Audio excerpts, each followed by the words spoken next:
This conference will now be recorded. Notice is hereby given that the Lago Vista City Council is holding a special called meeting on Wednesday, September 16th, 2020, beginning at 6 p.m. as prescribed by VTCA Government Code Section 551.041 to consider the following agenda items. I'm sorry, call to order. Do we have everybody here? Tim just got here, so everybody's here. Or is Tim here? Yep, just got here. 1, 2, 3, 4, 5, 6. All right, we're all here, Sandra.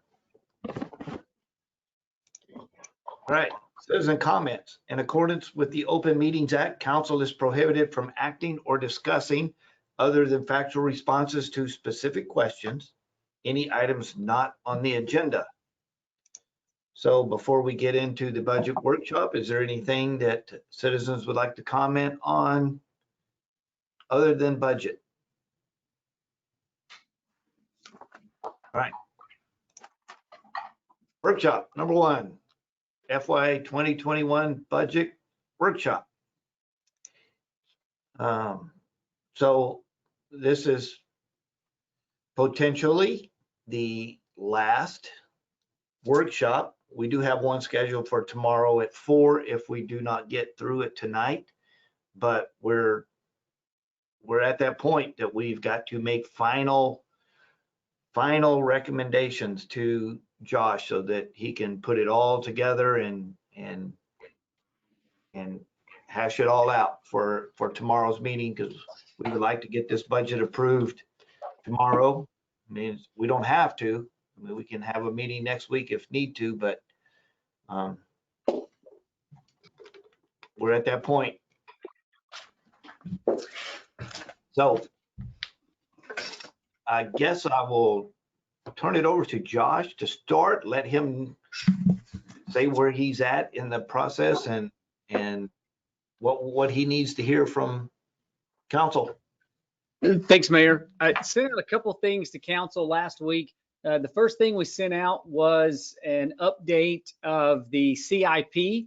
So the capital improvement program, Eric went back through, we sat down with staff, we looked at the items that could be accomplished on the capital improvement plan for FY21.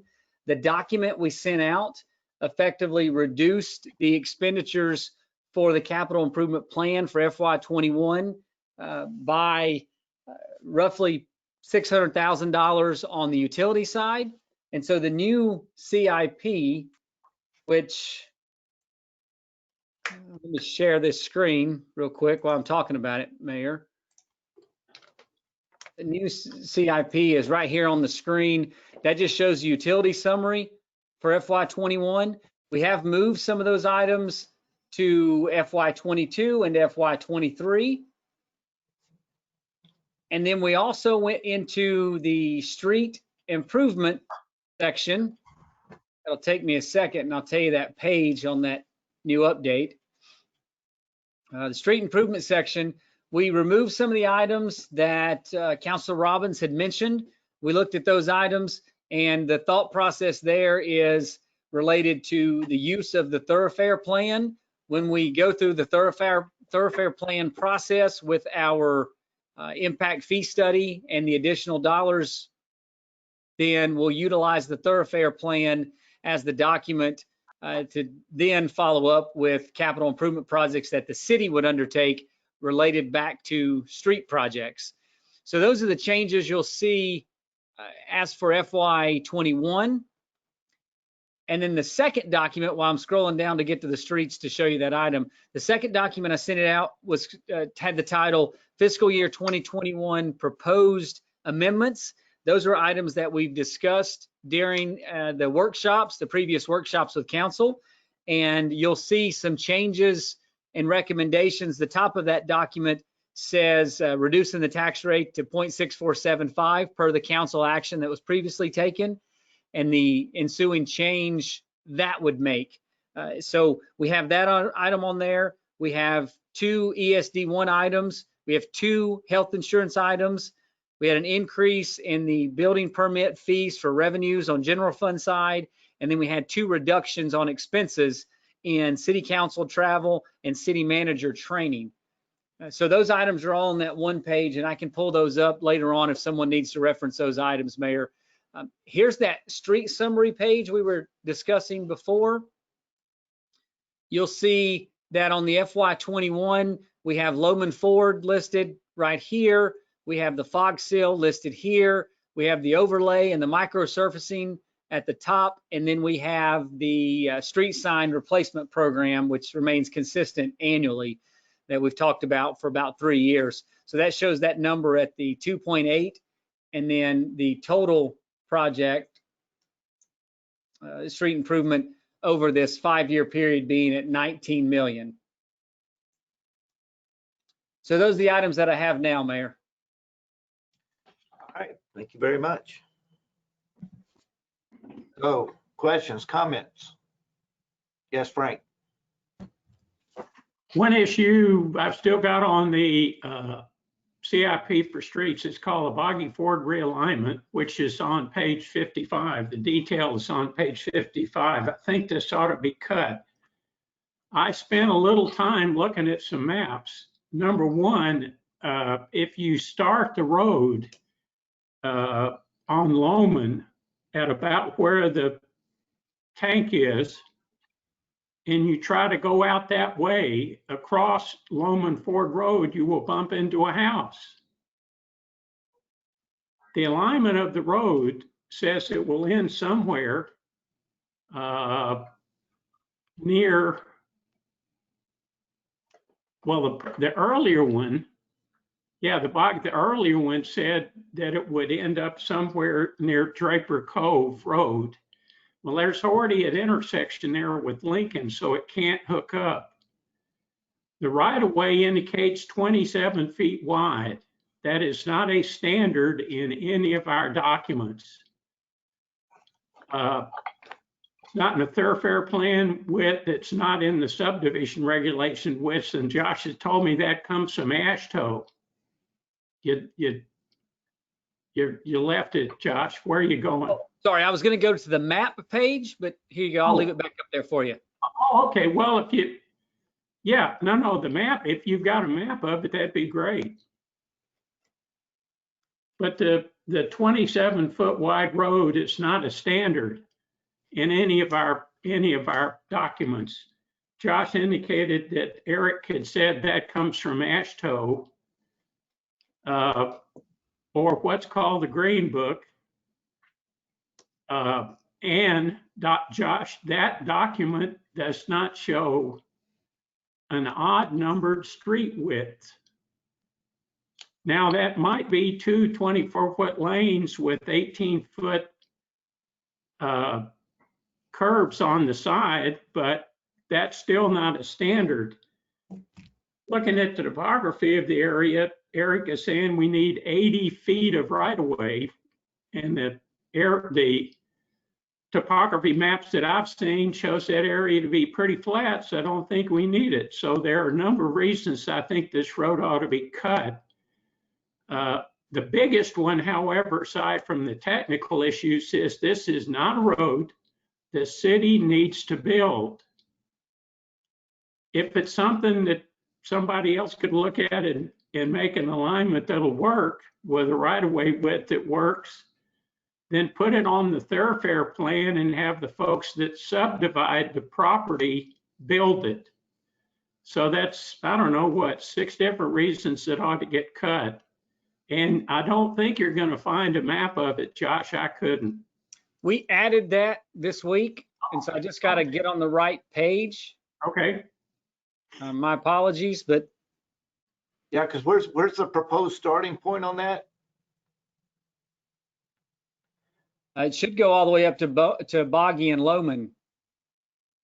Okay, Well, but it's, originally the statement in the document said the starting point would be at the high school. On the, I guess it's just past the northern entrance of the high school. That's also where the shoreline extension was supposed to come out. But if you start it there at the high school, There you go, Mayor. That's the line. All right.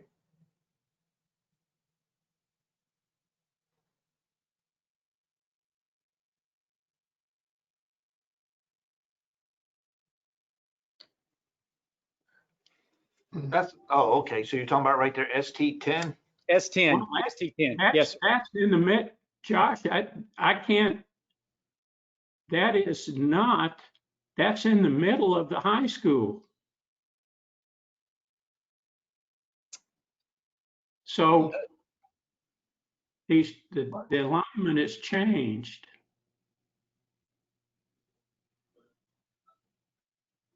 And Josh, have you looked at an aerial? yes, sir. I pulled that up last week. So this is that driveway with the high school. And this is how it'll come through with that same driveway lane at the high school.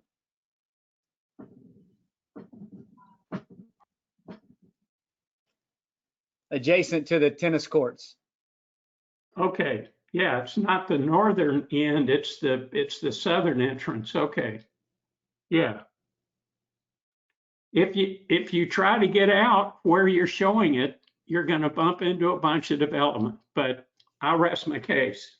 Yeah, Mayor, and this to go along with Councilor Robbins' comment before, this could be like some of those other projects. If we come through with the thoroughfare plan and look at those projects, we just need to make sure that we're, I guess, dedicating traffic flows and making sure that when we're looking at the thoroughfare plan, we're mentioning all the proposed potential plan developments so that we can include this, the traffic flow and the impact. So, I mean, I think either way we can work it out.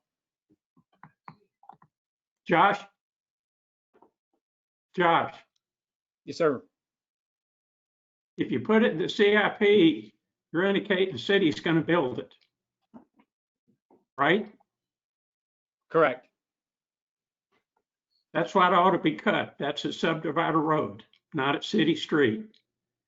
There's no quantification of information that has been provided or could be provided to show that the current alignment of Boggy Ford and Loman won't work,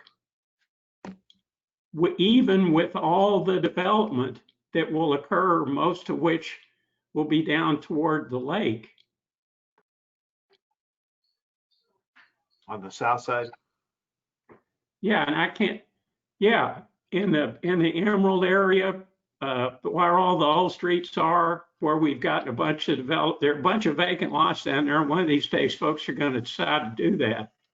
And the reason I'm saying this is because of the number crunching that we did back in 2010. And with all of those lots developed and the increased traffic, from the Y to Loman Ford probably needed to go to 4 lanes, but you did not need a bypass. And it will be a long time. Given traffic counts, my point is there's nothing new that we have that would quantify mathematically or quantifiably that would justify the city building the road in 2025. So I've got alignment issues. And secondly, there's no justification for the city to build it.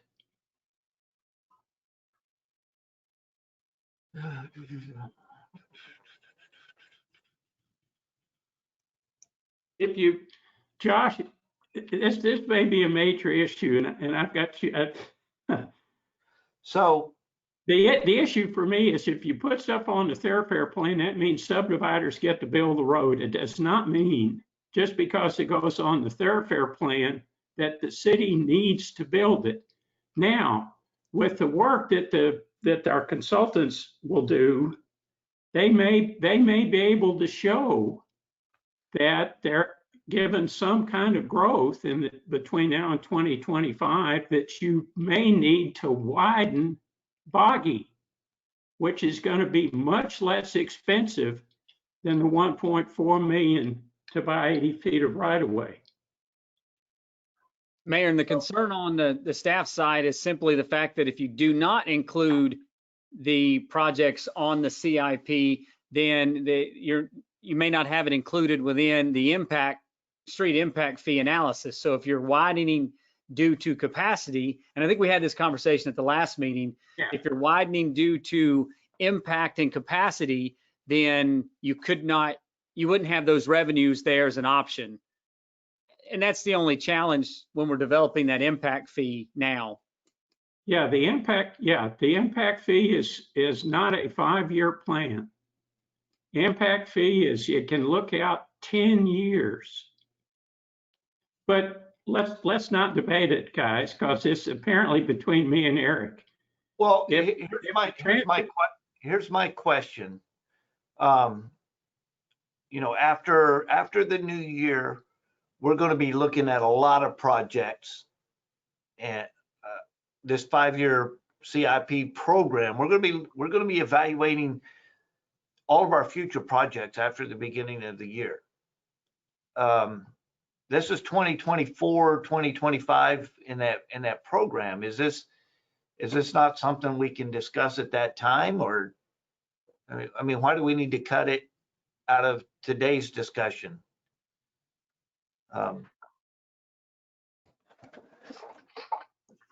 Mayor, I think we can work it either way. I agree with you. I think that's kind of the point here. And Frank and I have had this conversation last week. One way or the other, we're going to be discussing this beginning in January pretty heavily. And so, whether we cut now or add now, the same thing. Council may be presented with an updated CIP based on some of the discussions that we have. Yeah, I'm trying to figure out where cutting this from our 5-year program, what effect does this have on our 2021 budget? That's just what I'm trying to determine. Are we figuring this 1.4 million into anything right now? No, sir. The only thing that number would have an impact on is once we get into the thoroughfare plan review and the street impact fees, we'll look at these projects all together with the consultant. Okay. All right. Does that make sense to you, Frank? What I'm saying? Yes, sir.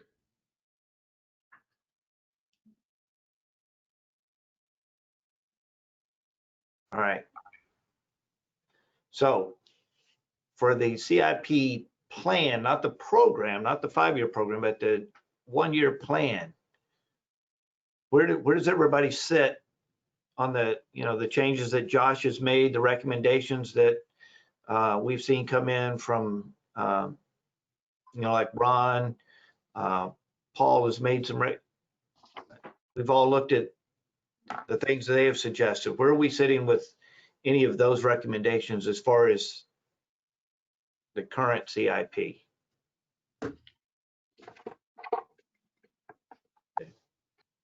Got a thumbs up from Frank.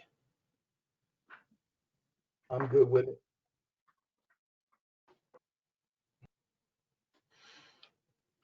And those were the adjustments you were talking about, correct, Josh? Is the changes we made based on those conversations that in this Yes, sir. updated CIP? Yes, sir.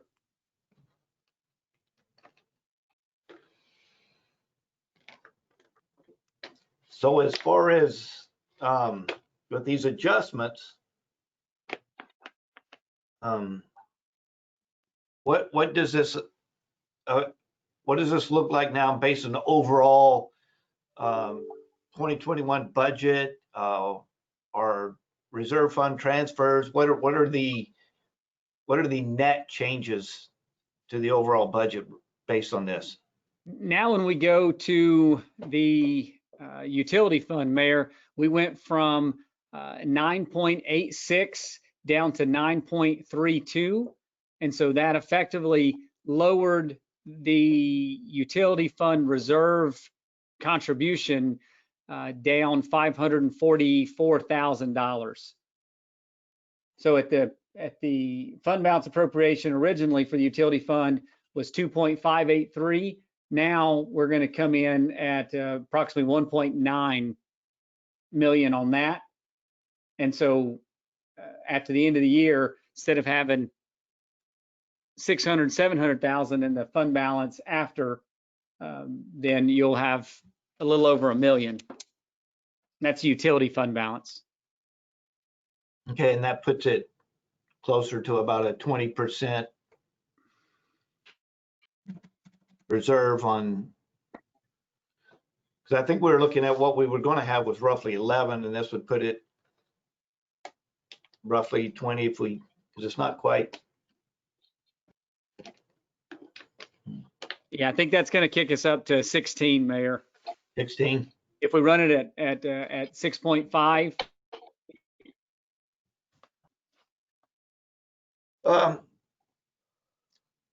So just while we're talking about utility, the unpaid utility accounts that we have, do we know what kind of hit that's going to potentially take on our fund?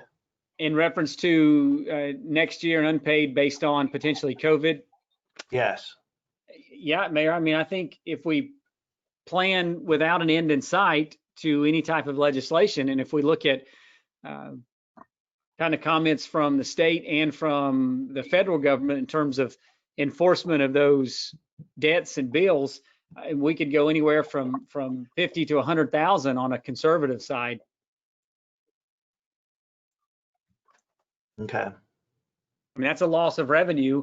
You know, the way that the legislation and the comments and the acts have been written is that individuals, when the order is lifted, are going to have to catch up their utilities. I just don't know how it's going to actually play out when those orders are lifted. Okay. Yeah, I was just wondering, I hadn't actually seen the numbers, what we're looking at as potential loss of revenue that we may have to cover. Some, you know, I know they're supposed to catch up, but, you know, saying that and making it happen is two different things. So.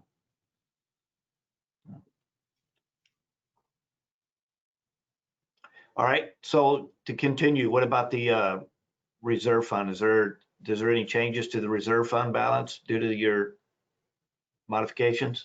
Yeah, that was the number that I was stating, Mayor, that if you're taking off the reserve fund of roughly 500 and Yeah, but that's utility. I'm sorry, general fund. What's? Oh, general. No, sir, there's not a change on the general fund side. Okay. That one's still coming in right at 24-25% if all expenses are realized. So all of the modifications were pretty much just under utility. Yes, sir.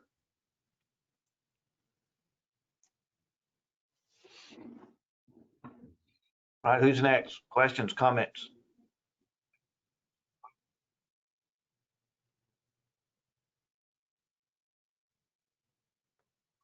Done? Well, all right, I'll let you think about it. So I'll go ahead and I'll bring in some of the citizens, because I know we have Kevin Sullivan, Paul Prince. I saw Paul Roberts' hands go up. Oh, yeah, Frank, go ahead. Well, I thought we were still on the CIP. Can we go to Josh's proposed amendments, fiscal year amendments 2021? Yes. Josh, if I'm reading this correctly, you got two charts. You're proposing that we come up with a plus 38 grand. Am I reading that correctly? Mayor, so let me tell you what the two of those are. So the bottom shows if we're reducing the city council travel and education by 12,000 and we reduce the city manager training by 2,000, the third line item is a $24,000 increase in general fund revenues that was not accounted for in the budget. It's a building permit that I didn't increase to a 24,000. I left that line item out. Those three changes, the two cuts and that addition in the revenues, generates approximately $38,000. So that's on the bottom side. To me, those are things that council's already discussed, and those are really simple. So just a general direction would say, if you do that, you've generated the 38,000. And then the items on the top would then be items that you have to look at individually. So yes, sir, I think we're saying the same thing. That 38 is a new net change. Yeah, between the two charts, you're suggesting or showing essentially a wash. If we take all those Talking about actions, the thing and it's it's a wash. they've already gone Correct. through he's about to Yes, open up the comments. Thanks. Your YouTube link is the only one that doesn't work, by the way. I sent you an email and a text on it. Your YouTube link is the only one that's not. Oh, we can hear you. I lost mine. Okay, everybody else works, but you're, Paul, will you mute yourself, please? Thank you. So yeah, Mayor, so what Councilor Robbins pointing out there, that does show if those actions are taken on the top and the actions are taken on the bottom, that effectively zeroes out those numbers.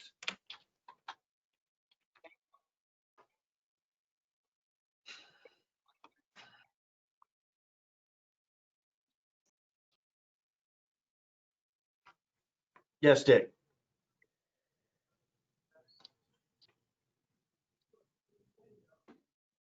For some reason, we No can't audio. hear you.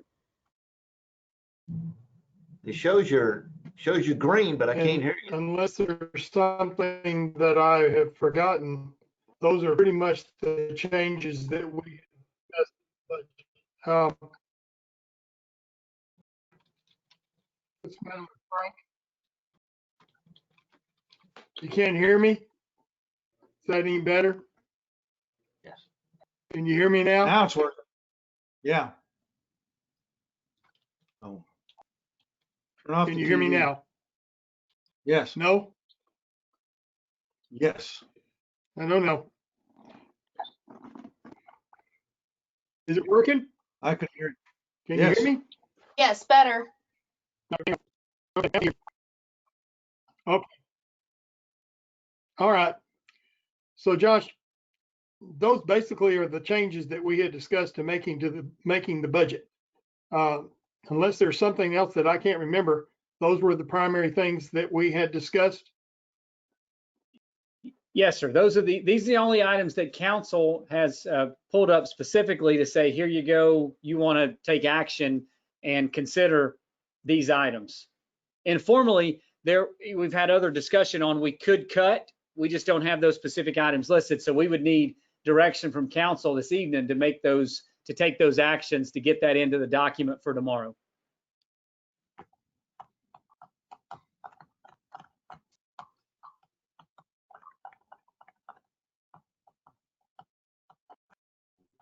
Got that? Josh, you say you sent that email out? Because Which I've got that paper as a hard copy, but I don't have the email. Yes, sir. Hang on, let me reference the date and I can pull it up too, Mayor, and I can show.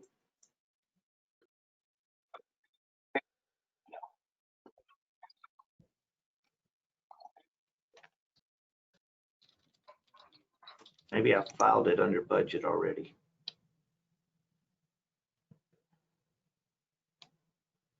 Looks like last Thursday, Mayor.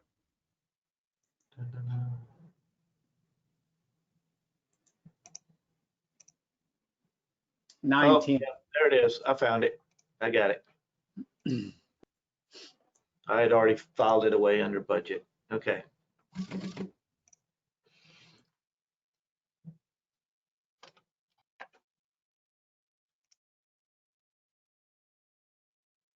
All right, anybody else, council? No.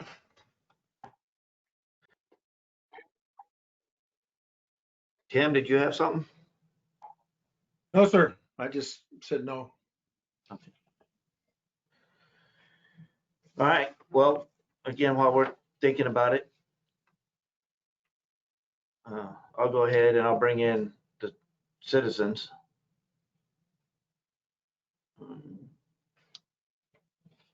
Don, is your hand up, Don?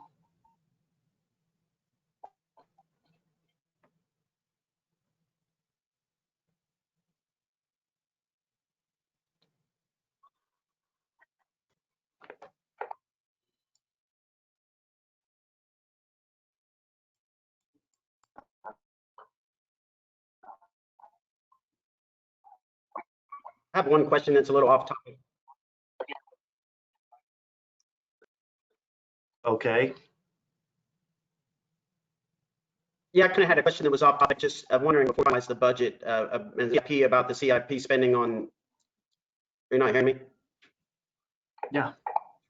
Maybe my connection's slow. How about now? Can you hear me better? Hello? yes. Give me a thumbs up. Don is sticking up his finger. Hang on. How about now? Everybody mute themselves except for Don. Might have a slower connection today. All right, now Don, you got the floor. Try again.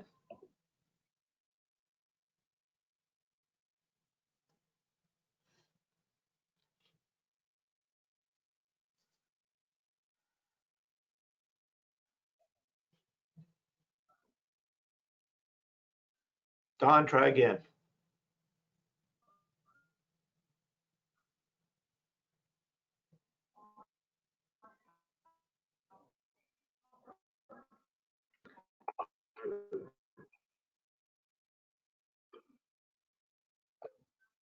Better. We heard you a little bit.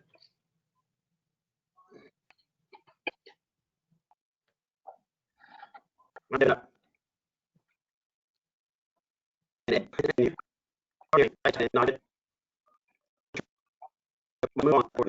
can move on. I don't think we're in with this. Just move on it. I like it.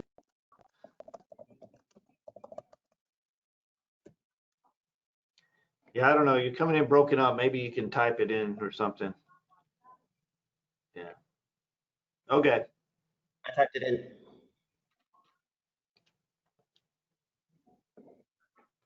Sorry. Yeah, I don't know. It was breaking up on you, but yeah, if you can type it in or something.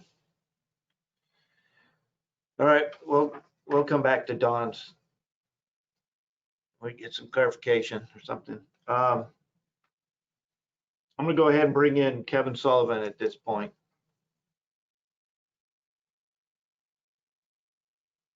Can you hear me, Mayor? Yes. Okay, perfect. Okay, I may go a little more than 3 minutes, but just stop me if you get tired of listening to me. The first thing I had was just a question, and that was about the difference between what we had spent on the park and what had been approved. Did the city manager said that that information could be provided? I haven't seen anything. Did anybody get any information about that as far as how that additional 300,000 was approved? But Mayor, I've got that email to show those dates. Let me find it while Kevin's talking and I'll pull it back up. okay. Yeah. Because it was sent out in an email. Did it just go to you council members or did it go to? I apologize. I thought I included Kevin, but I'll find it right now and pull it up and then I'll make sure to forward it over. Awesome. Thank you so much. Appreciate it. Yeah, sorry. Okay. I didn't pay attention to the distribution list, so. Gotcha. I wanted to take one more run at the airport hangar project. I want to be real clear up front and say I am not against this project. I just am not sure that it makes sense to do it right now. The first thing I have is a question. I believe part of the reason why we're doing this is because we've got a backlog of people who've made requests to be able to have hangars out at the airport or hangar space. And I guess my question is, are the vast majority of those people on that list citizens or non-citizens? Because my guess is it's non-citizens. Mayor, from my dialogue and from conversations with Roy, I would say the majority right now are coming from out of the area. And then from my conversations with some of our pilots, it's definitely been outside the area. Yeah. Okay, so I just want to make sure I understood that properly. The second point I'd make is this little bit of information that Josh and I had talked about, and I think it's important for the rest of the council to hear. When I was on council and we were working through the new agreement, obviously we had conversations with TxDOT and with the FAA, and part of that conversation was trying to figure out how much we should charge the RAA POA members. And TxDOT wanted us to use the average dollar per square foot lease space. And of course, the city didn't have any hangar space at the time. And we told them that, and they said, well, you could use the generic rate for the district. And when Josh and I took a look at that, it would have meant a charge for the POA members that would just gone through the roof. And we did not want to do that. We wanted to keep it reasonable. And that's the reason why we went to the tie down fees. We actually had to have conversations with TxDOT Aviation to get them to kind of agree to that. But bottom line is that was not their preference. So what I'm getting at here is if you go ahead and build these hangars prior to fixing the agreement with the POA to where it matches federal law, how do we know that we're not going to come back and get pressure from the TxDOT Aviation for us to use the least dollar per square foot, that since we now have hangars instead of the tie down space? And so I think that's something that you guys should consider when you decide whether or not now is the appropriate time to build this project. So I guess in summary, what I'd say is we're doing it because we want to help people who don't even live in our city. If we do it, we could potentially screw up our negotiations with the POA. This isn't in our airport action plan. It hasn't been approved by TxDOT. We don't know if we're going to get reimbursed for it. I can't understand for the life of me why we would even consider this project for 2021. Sure, put it out there for 21, 22 or 23, but I just don't understand why we need to rush to have it this year. Mhm. And I guess what I'd say is, Mr. Mayor, when I'm finished and you get back and you having the council members chime back in, it'd be awful nice to hear you guys, at least chat about the topic. And if you don't agree with me, by all means, tell me why. But it makes no sense to me, and I'd just love to hear you guys talk about it. The third thing I had was about the golf course budget, and I think I'd mentioned one time before that we have it set, I believe, for a $400,000 subsidy from the general fund this year. And my thought was that I took a look at what's happened this year. Because of actions that we've taken in years past, we're doing far better. We're at only a $290,000 subsidy with only 2 months left in the year, and the 2 months that are left are likely to be good months.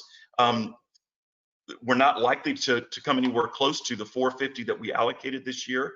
We probably won't come close to the 400 we're saying that we need for next year. And so I guess my question is, if we are making the commitment to spend more capital dollars on the golf course, i.e. the 200,000+ for the greens, can't we be a little bit more strong in saying we want the golf course to perform at a higher level and maybe not have as large a loss, only a $300,000 loss versus a $400,000 loss? Again, it'd be nice to hear you guys actually chat about these things and kind of describe why or why not that makes sense.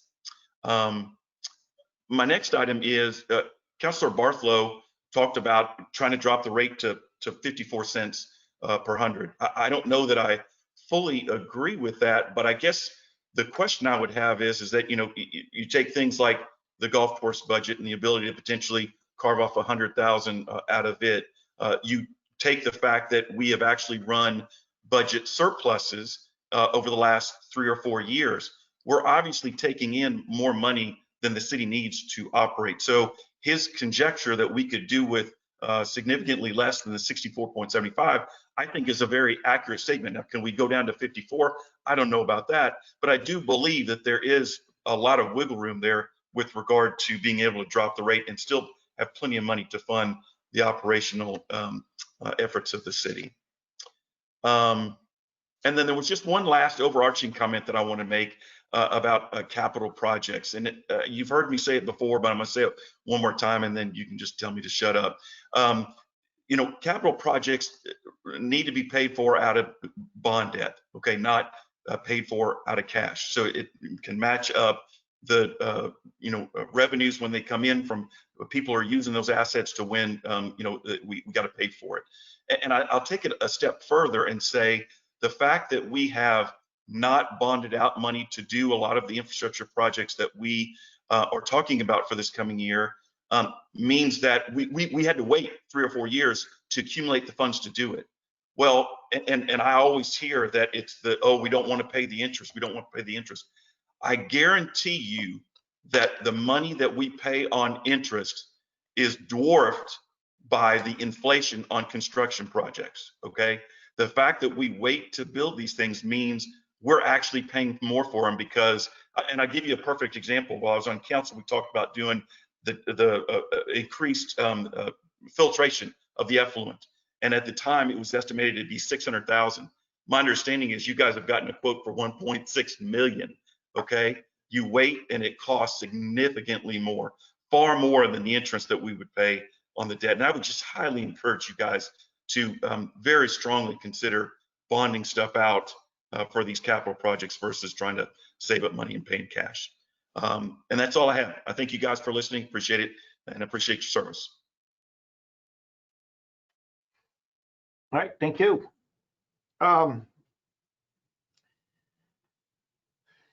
As far as the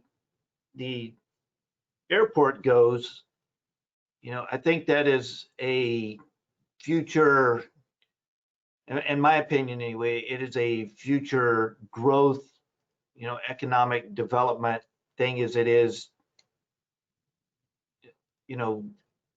providing something for our current citizens. I think to me, getting that T hangar in operation is more about what it's going to bring to us in the future than what good it's going to do for our current, airport property owners.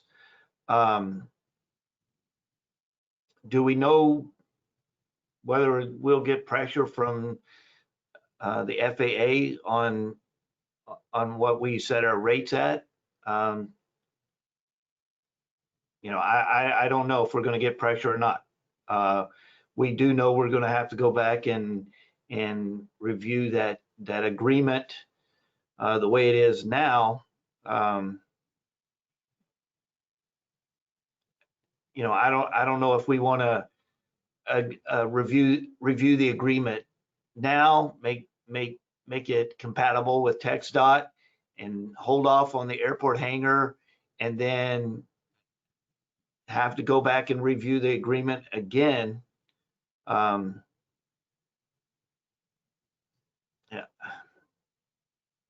don't know. I think personally that the benefits that it's going to bring to us in the future are enough to say that we can go ahead with at least the first year of it. It's broken down into 2 years. We got 650,000 for this year and 1.5 next year. I don't think we should wait to see whether we're going to have pressure from FAA or not. I think if it's something that's going to be a benefit to us, and we're pretty sure that we can get the funding. We haven't seen anything that says we're not going to get the funding. And if there is pushback, we can always go in and address that issue at that time. I think it's something we need to move forward on.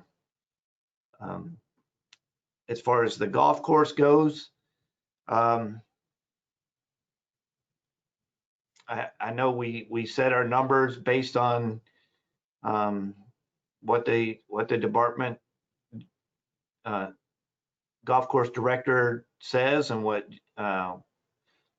Josh and him work out as far as their budget. So far, every year we have come underneath everything we have set for their budget. And can we set it down at 300,000? Yes, I guess we could. You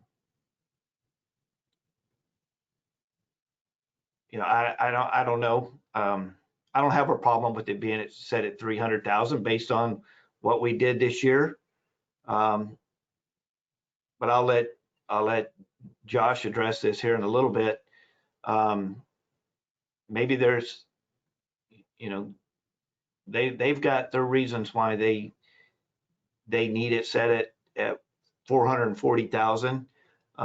Looking at the line items and stuff under that budget, I don't necessarily see anything that I disagree with, but I'm hoping, as always, that they will come in, you know, underneath that 440,000.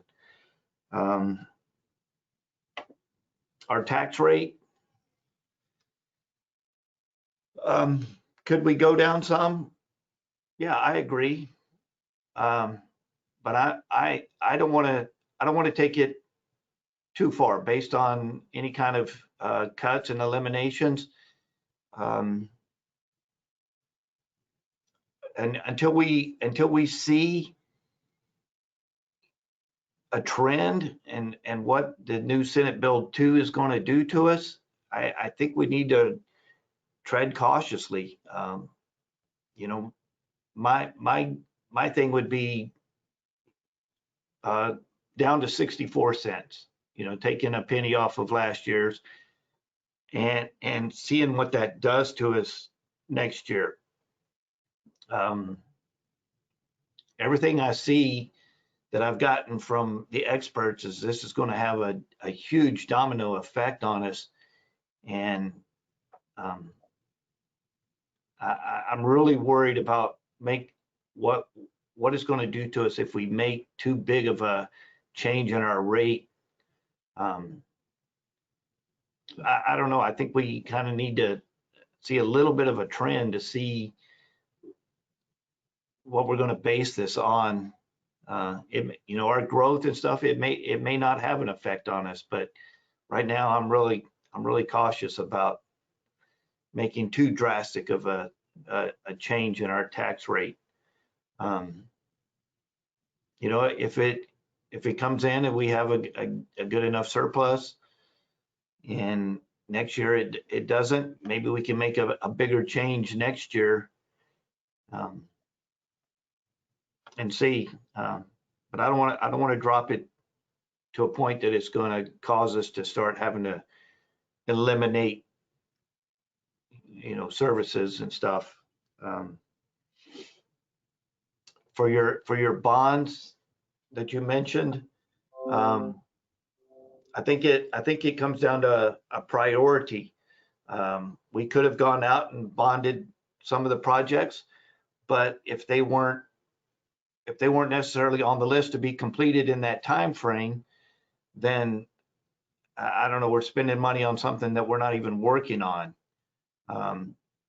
If we're going to bond something out, you know, I want to make sure that it's at that point where we're actually going to do the work.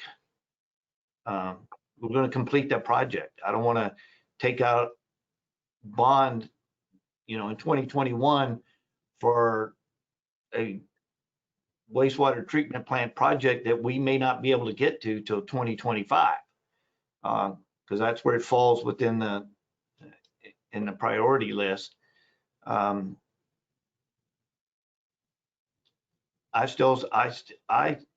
am still a firm believer that the smaller projects that we can pay cash for, that we're going to complete within that fiscal year, is a good policy. I don't think we need to bond out everything. It's just certain projects. So So that's my comments. Anybody else have anything they'd like to add? Yes, Frank. You muted. On the hangars. Conceptually, that's a moneymaker for the city. And that's why they're there. And it won't be next year, may not be 2 years, but at some point, generally speaking, given the kind of calls that Roy gets from folks that want hangars, it's going to be a moneymaker for the city. TxDOT's okay with it. I think some of their staff actually suggested that we add it. Given that, the Airport Advisory Board recommended it. It's hung up at the FAA.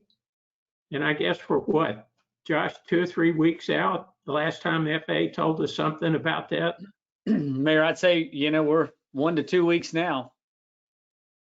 Okay, we'll see. On the golf budget, I appreciate Kevin's comments.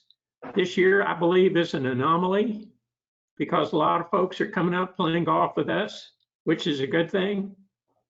But the golf courses may be open next year, and so we might not get as many of them.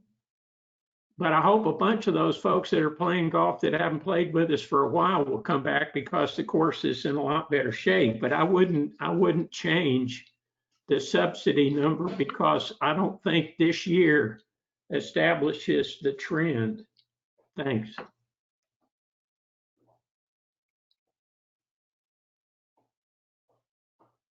Mr. Mayor, this is Dave. Can you hear me? Hello? Ed, you're muted. He's on. Wow, look at there. My bad. All right. David, go ahead. I heard David. Not to repeat anything that other people have said, but the one thing I would say is that we intended to look in the new year at what sort of bond we would need to build and what would be included in a bond. So, I mean, Kev, we are significantly going to look at a bond. We know that if we would do something with the water treatment plants or the sewer system, that we would need a bond. So in the new year, we will be looking very strongly at what type of bond we would be doing. The only thing I wanted to say. Mr. Mayor. Yes, Tim.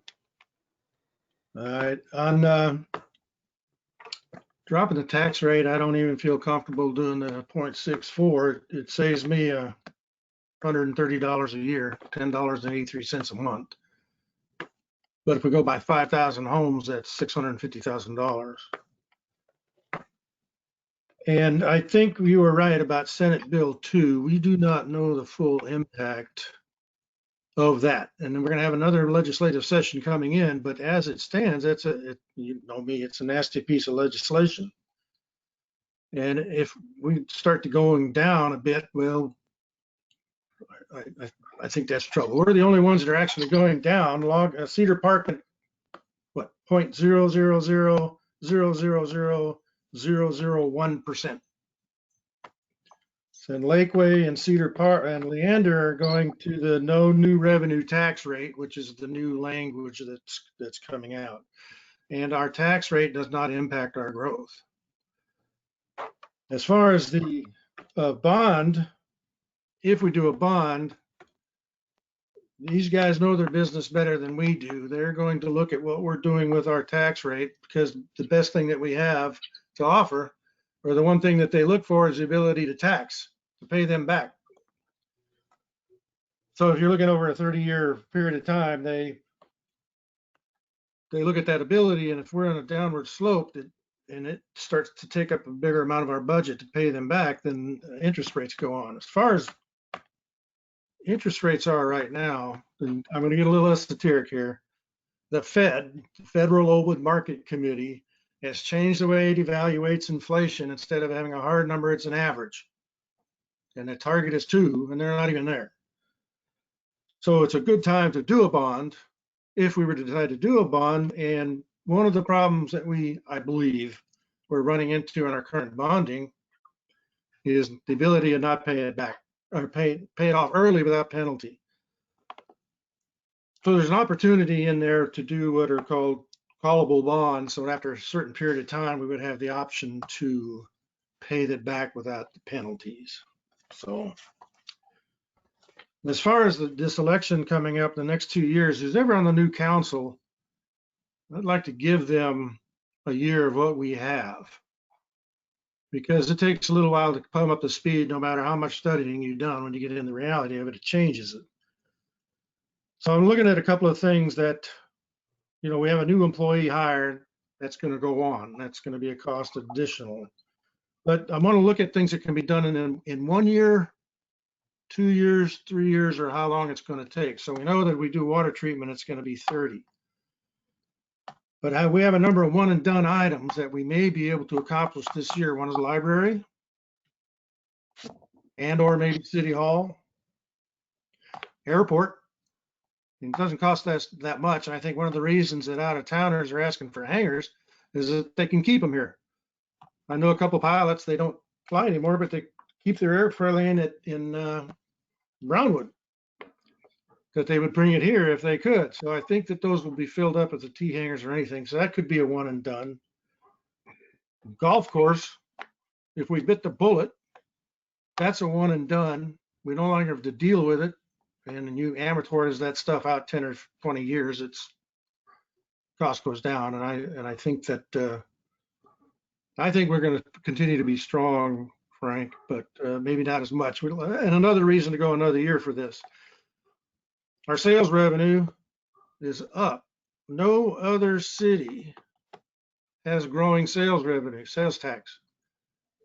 People have said, well, this is COVID-19, but Lakeway is down. Cedar Park sold a piece of land for $3.4 million to cover a $2.3 million shortfall. So our economic development and things are paying off. We have I think, a good community that works a lot remote. We have a 2-year program or more. It's probably the sports complex, but that's something that we ought to do and be done with at some closer point in time. I live in Lakeside. We don't have soccer fields. We don't have baseball fields. We will use them. And then there's leagues starting. So that would be a big benefit. We pay the taxes. We'd like some amenities. And roads and water, and well, let's put an amount on them like it's 2.8 something this year. Keep it at 2.8. If we get a little bit more, we can put it up to 3. It's never going to end. I don't think the water will ever end. I don't think the roads will ever end. I mean, once we'll get one end of it, it'll come back to another. So for at least 1 year, I'd like to stay. If you have a new council come in, you've got them breathing room. If I'm going to stay for a year or two, then I want to leave the city in excellent financial condition where there's choices that we can make with our cash on hand. And the thing about the bonds, again, is time is hard on bonds, because of what Frank was talking about, or Kevin was talking about, the time value of money. Keeping money on hand in a current interest rate, which is 1 or 2%, time wipes out the value of a bond over time. And I made an allegation earlier that we used to be able to buy avocados for $1 30 years ago. Now it's $1.70. That's what the effect it has on your dollar. What you could spend $1 for now cost you 60 or 70 cents is all the value of that dollar. So I like paying with cash on hand. It's current value, paying current rates. If we do a bond, I want it to be a big one. And that means that, it's what, a 3-year lead time for a water treatment, whatever we have to do. And we need to start on that. So 1 year at least. Thank you. Mayor, I was going to point out too, looking at that penny on the tax rate that you were referring to, and then that Councilor Collins was talking about, the 1 cent, if you look back at the truth in taxation, 1 penny on the tax rate is an estimated $120,000, anywhere from $115 to $120 based on the total valuation. So when we're looking at those numbers, We just need to clarify that to make sure we're working on the same number factor. Right, and And one of the, what I'm curious about coming out of today's meeting, we're going to be making cuts and pushing things off and delaying things. If we make changes that lowered our expenses by $120,000 coming out of today's meeting, do we reduce the tax rate down to 64 cents because we have taken out 120,000?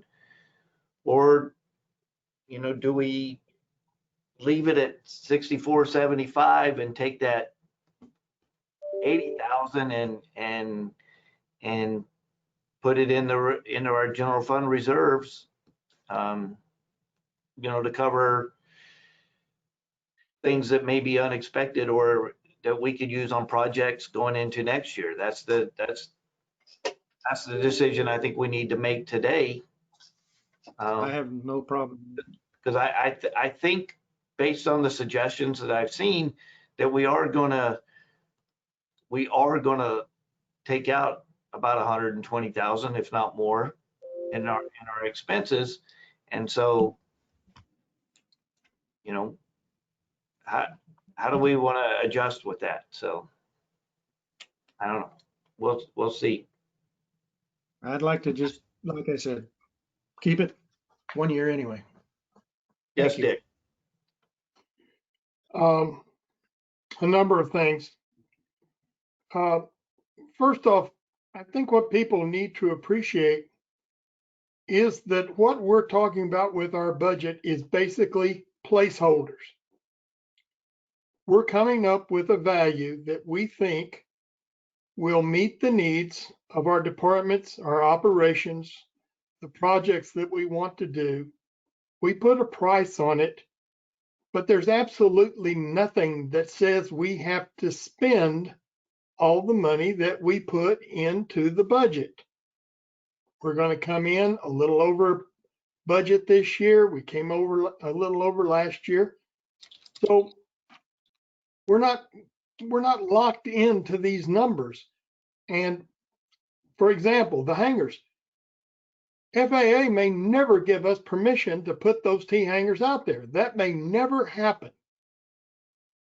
But if it can, and the city can make money off of it, if it can be a profitable venture for the city, then it's something worth doing. But to answer the concerns about the problems with the airport and the POA, that all has to be worked out, but nothing's going to be done until we get proper approvals and we get the things done that have to be done in order to be able to do it. Golf course, Chris has been doing a wonderful job of coming in under budget, and I expect that he will do that again. But there is no way to know that we won't have another flood like we did back in October. There's no way to know that there's not going to be things happen that will increase his expenses. We don't know for sure that chemicals aren't going to double in price over the next year. None of that is guaranteed. So we put a marker in there, an amount that will cover what we think his operations are going to be, and hope and plan that he will come in under that amount. As far as the bond issue goes, had this discussion over and over again.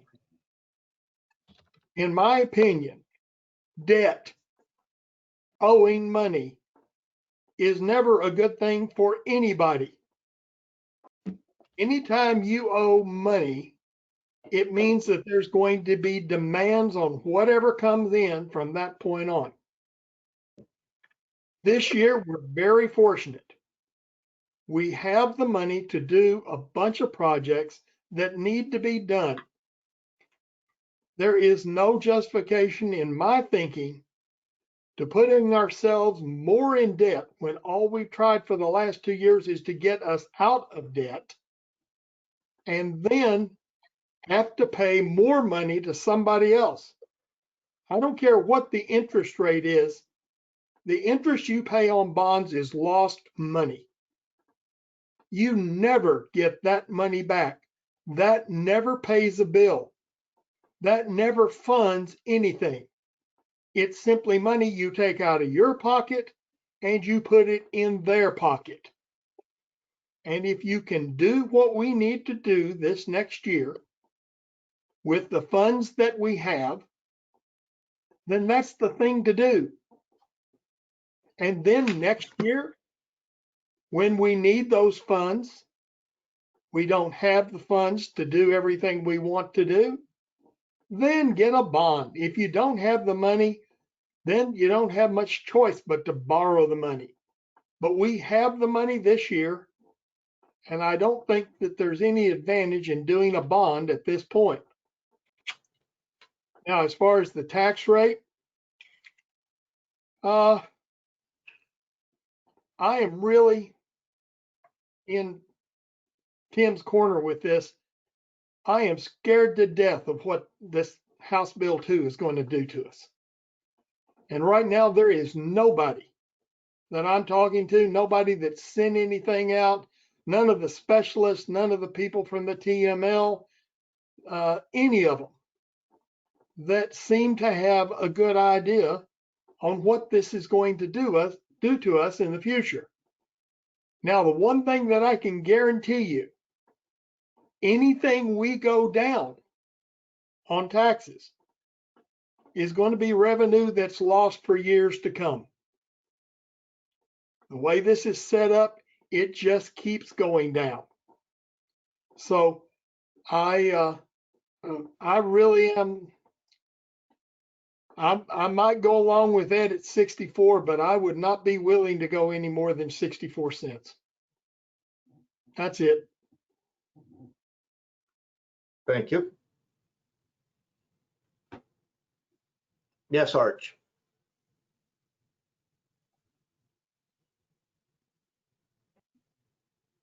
Mayor, I'd like to say that I agree fully with what Councilman Weatherly has just stated.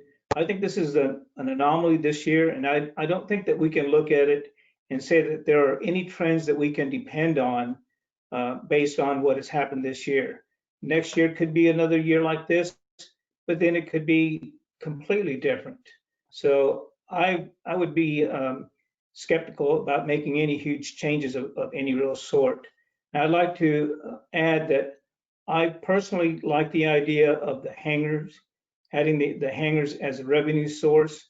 That's one of the things that we haven't really talked a whole lot about, just mentioned it in passing, but I really do like that idea. I think that if we get the FAA or TxDOT to agree to help us with the funding, then we ought to take that step. As far as the golf course is concerned, again, I think this is an anomaly, like other people have stated. I think that if we have another year like this, then we can start looking at it and say, yes, we have a trend that's developing. But on the basis of a single year, we cannot say that there's a pattern, there's no trend. This is just a single year. That's about all I have right at this point. Thank you. Thank you.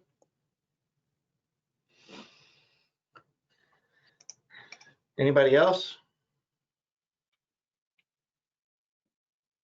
Yes, Frank. I'd like to make a motion. Okay. I move that we direct the city manager to amend the proposed budget in accordance with his document labeled fiscal year 2021 proposed amendments. I'll second that. All right, I have a motion and a second. Any further What is it discussion? exactly? What's the motion exactly? So the document that was in the email sent out, the fiscal year 21 discuss amendments, the Word document that Josh was referring to. It just says fiscal 2021 proposed amendments. Is that on the agenda?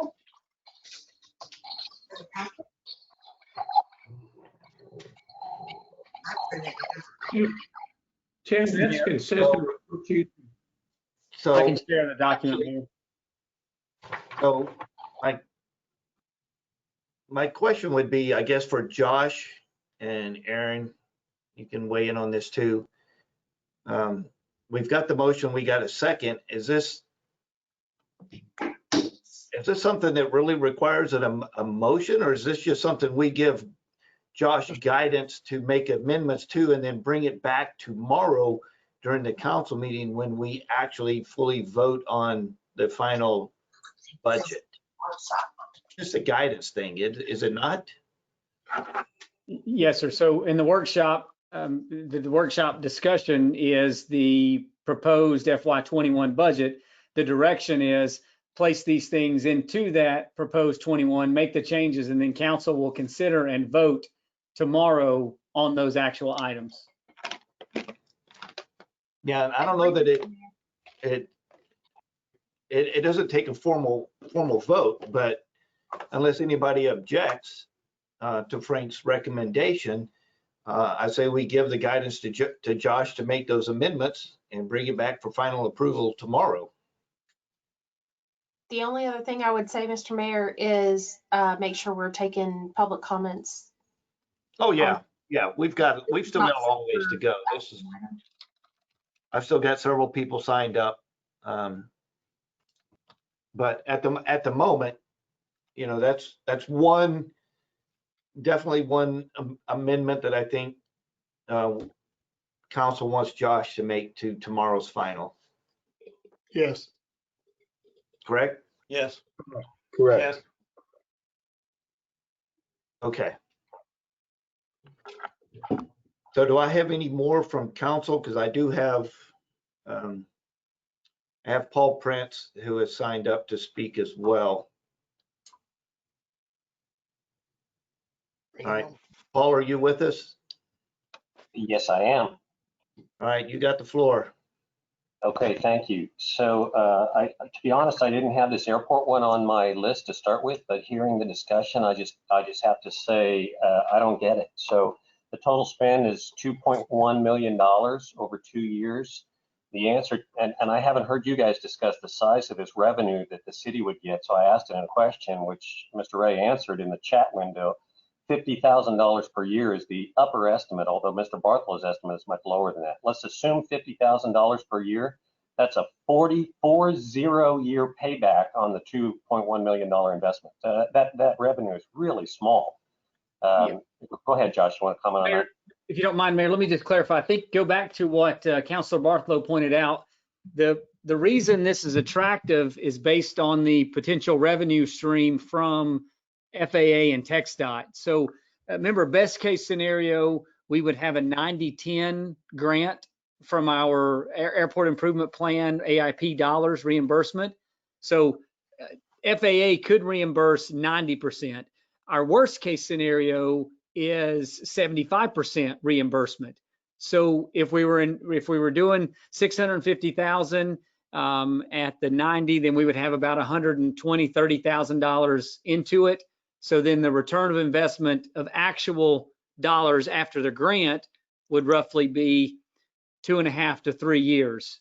So I think I just want to make sure that I think Councilor Bartholow hit that up there on a point that the beauty of projects at the airport is the fact that with approval from TxDOT and FAA, there's a funding source that comes in to supplement what we're doing. And actually it's not supplementing, it's the primary funding source.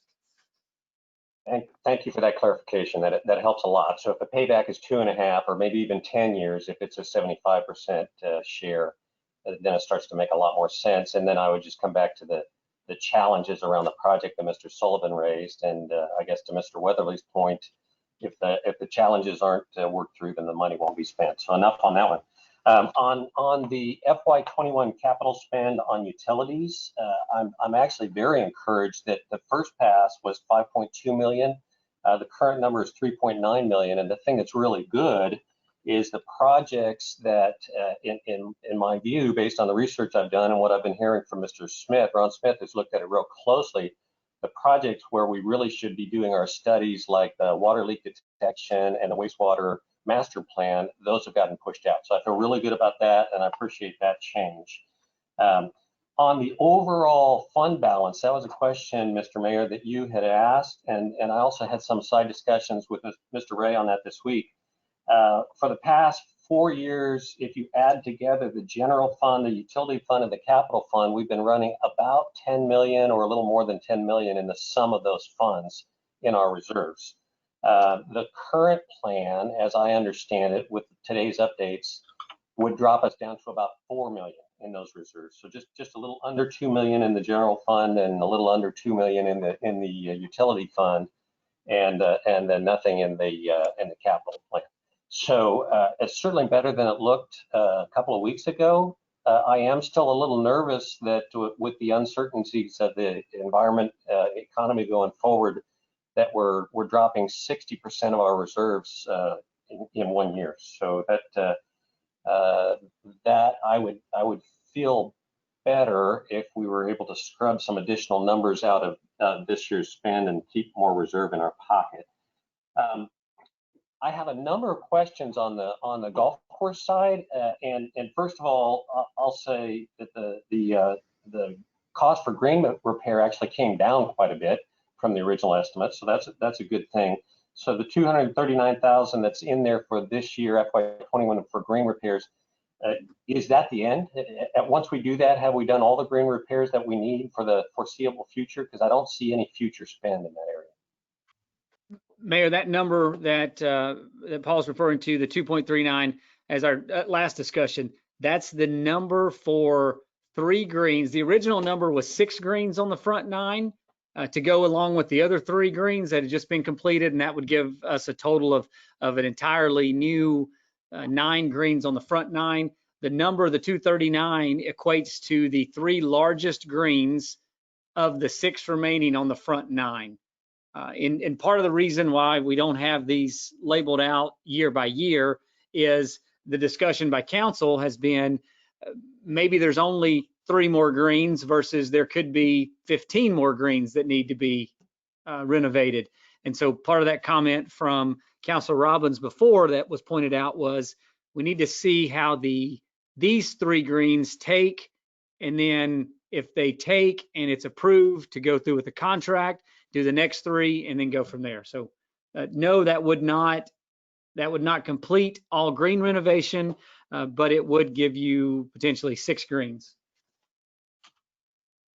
Okay, so thank you. And I thought there had been 3 greens that were being repaired in FY20. I didn't see any numbers in the FY20 spend or projected spend.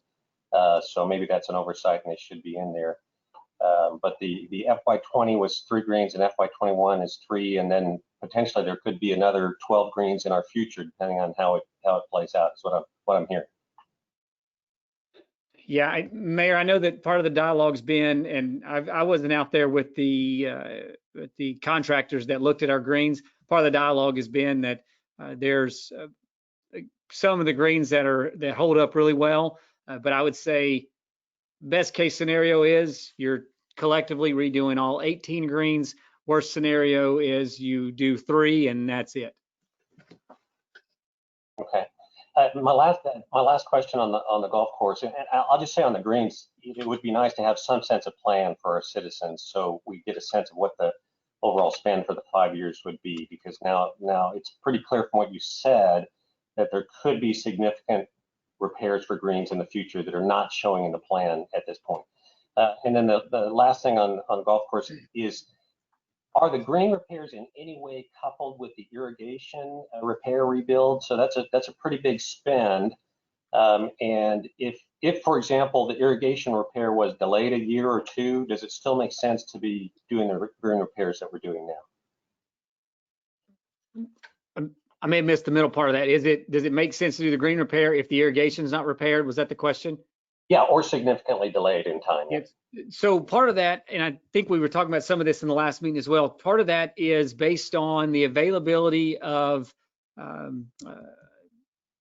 a 10-inch HDPE line that runs over to Highland Lakes course coming from our effluent pond. And so part of the discussion with our water and wastewater superintendent was the fact of that line could provide that service sooner rather than later.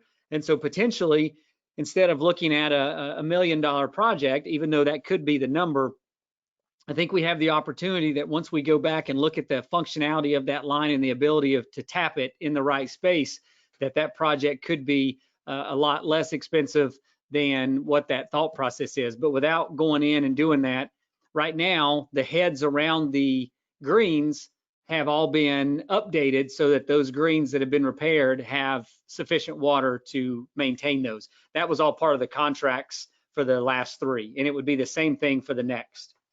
Okay, thank you. And I want to be clear that, you know, I'm hearing and seeing good things about the golf course, right? My neighbor tells me it's in great shape. I haven't been out there. I don't play. I need to go out there, and I will soon. So I think it's headed in the right direction. I just want to make sure that we have an overall plan and understanding of what the spend is to do the right thing. And then I think the very last thing I have, if I could just 30 more seconds, I'm a little confused on the miscellaneous category, because depending on which cut of the version I've seen of the capital, it's either about 1 million or about 1.5 million. And I think the difference is any part of the library city hall expansion already assigned to FY20 versus being in FY21. Yeah, Mayor, those two numbers, 1.054 and 1.539, that represents the carryover on what council has already approved for the library city hall expansion. Those numbers going over into and the changes. So Mr. Prince is correct in terms of that's the difference in miscellaneous on that project to make sure those dollars are moved over since they have already been approved. Okay, thank you. What line, what page was that on? Hang on, I was there. I just wanted to see where it was listed out. Almost there.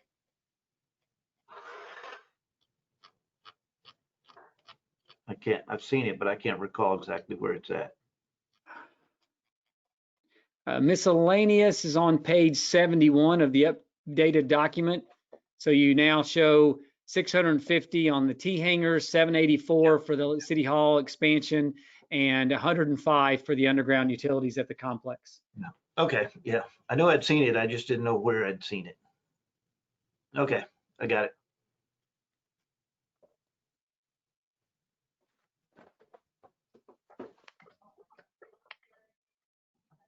All right.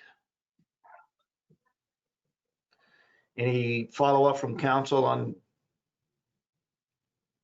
Paul? All right. Yeah, something I was doing some numbers with Star regarding golf course, and I got to looking at something. In 2017, we had closed the Highland Lakes golf course, and maintenance of that was transferred over to our effluent department. And looking at that year, maintaining the Highland Lakes golf course was a little over $151,000, just maintenance on that piece of property. I'm looking at, Lago Vista golf course, and our losses were 280 or whatever thousand it is tentatively for this year. If that thing was closed, if we made it a green space or whatever we did with it, you're looking at 151,000 roughly, in theory, just to maintain that piece of property. So if you subtract that from our losses, our golf course really only lost about 130,000 as far as golf course operation. Of course, that doesn't take into the money we spent to replace the greens, but our golf course is getting really, it's come a long ways in the last 3 years. So, we're at 280 this year. Any percentage we can go from here on, we're getting down to that point where it would just be almost to a level of just maintaining the golf course. So. Yes, Don. Let's see if I can talk this time. Am I getting through there? Yeah. I'll say it again. I like the golf course. I mean, if you've got that piece of property, you want to use it for something. But my research has indicated over and over to me that if you did away with memberships, especially when we have more people coming to town and playing golf, and most municipal golf courses do not have memberships. It's just pay to play. And you set the rate according to how much play you have and seasonally and times of the day. I really believe that the only problem our golf course, we won't know how close we can come to a balanced budget on that thing until we try it without memberships. And I know you guys are all members except Ed, but I feel strongly if we're going to try to do the right thing, we will allow that to happen. And I can't see any reason why not to try, especially the fact that most of our members are month to month. And the average guy with a cart is paying less than $150 a month to play unlimited golf, unlimited range balls, and preferred tee times, right? So if we took those things out, we'd see what the play was. I know you guys are going to all have ways to defend. I know you play a lot of golf and you think if the memberships go away, you're not going to pay the day rate to play golf. Well, we have new people that'll play and pay the day rate when you're not playing. Yeah. Good point. Thank you. Yes, Arch. Mr. Mayor. I'd like to make a statement about what Councilman Bartholow has just stated. There are 5 municipal golf courses around the Austin area. All of them have membership rates for people that want to sign up on an annual basis. So that is an incorrect statement. Okay. Tim, did you have something? Yeah, I was going to say the same thing. I have not paid. I've always belonged to a membership in a public course, and I pay an annual membership, and it's $225 a month, not $150. And the other thing too is remind us that the cost of government is 100%. Everything we do, we pay. Golf course, airport, library. So I want to get away from looking at this thing as a profit maker. It's great to come down to break even, be wonderful. Yeah, thank you. All right. So next on my list, Paul Roberts. Hi, good evening, Mr. Mayor, Councilman. On the golf course, just regarding the increase in golf course revenues, which has been fantastic for our city. Did the golf course in Austin, wasn't it closed down, or is it still closed down? I ask, the context of that question is as to, is in consideration whether or not the revenue we can count on that revenue going forward. If some of the local golf courses, these other 5 courses, are closed right now, maybe that's having something to do with the increased revenue out here. Does anybody know? Yeah, that's why you've heard us say that it's possibly an anomaly, because Austin did close theirs down for a while. Did we have some play as a result? I'm sure we did. How much? It's hard to say, but well, I definitely like the idea of budgeting on certainty and not anomalies, for what that's worth. So yeah, that's why I would say, based on previous years, the 440 is going to be closer to reality than if we set at 300, because we may lose that revenue. There's on the conversation regarding some of the thoughts being contemplating aloud regarding financing debt to pay for infrastructure improvements and such to cover additional spending. The target range for the FOMC minutes came out this morning for the Federal Reserve, and they are leaving the federal funds rate unchanged at 0 to 0.25%.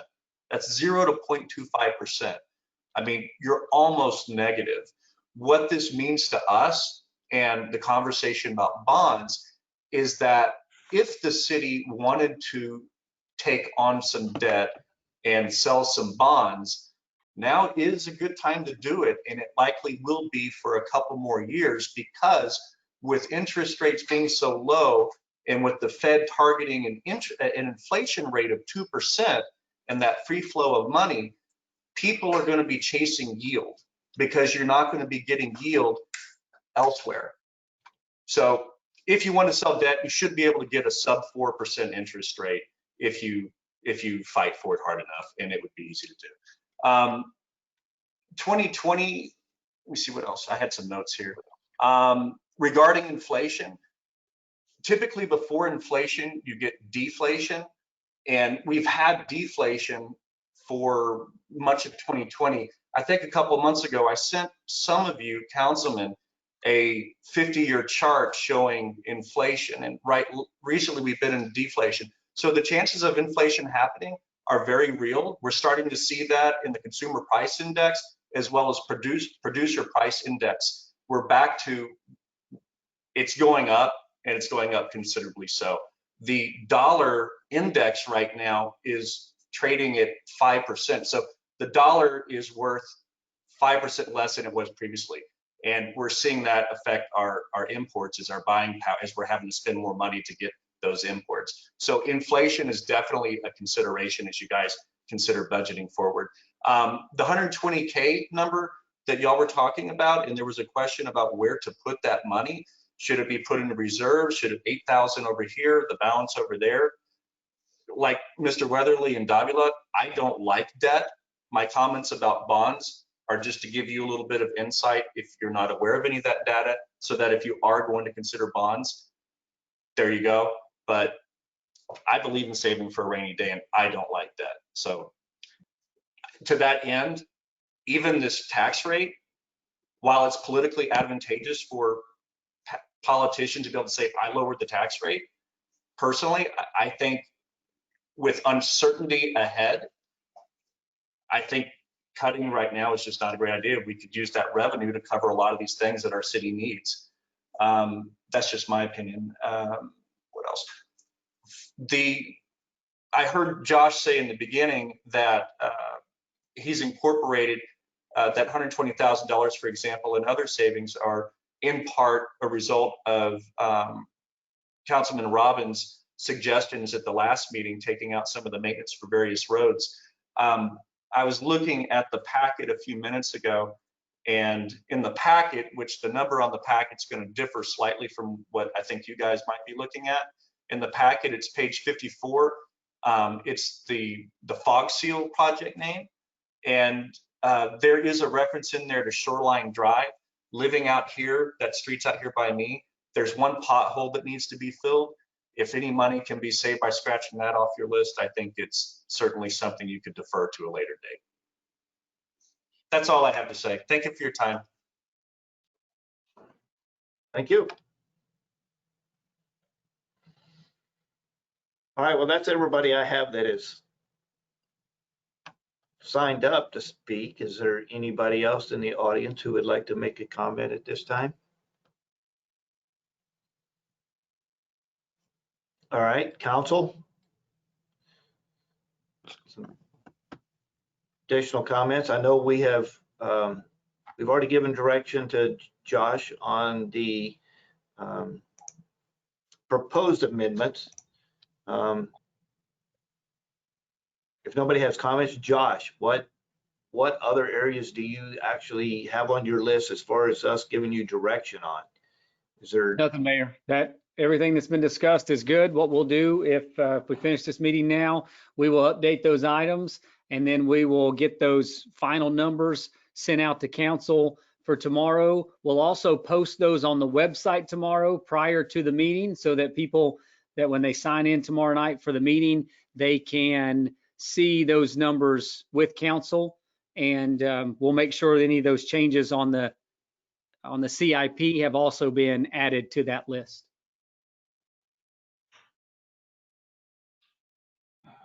all right?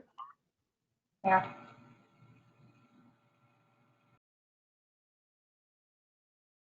Is it good night, Irene? Just waiting just to see. Oh, wait, I saw a finger go up. Darcy, did you have something?